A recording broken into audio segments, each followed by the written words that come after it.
गव्हाचं पीठ 3 वेळा चाळून, थोडं तेल आणि मीठ घालून चांगलं मऊ मळून घ्यायचं. तेलाचा हात लावून असं चांगलं आपटून घ्यायचं, हे मला माझ्या आईने शिकवलंय. त्यानंतर तेल लावून झाकून ठेवून द्यायचं. डाळ मी सकाळीच शिजवली होती.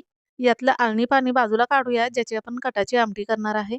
पुरण आपला शिजायला ठेवण्यासाठी मी 1 वाटी डाळीसाठी अर्धी वाटी गूळ घेतलेला आहे. आपलं पुरण तयार होत आहे, तोपर्यंत आपण कटाच्या आमटीचा मसाला बनवूया. पुरण आता इथं चांगला तयार झालाय. त्यात मी वेलची आणि सुंठपूड घातली.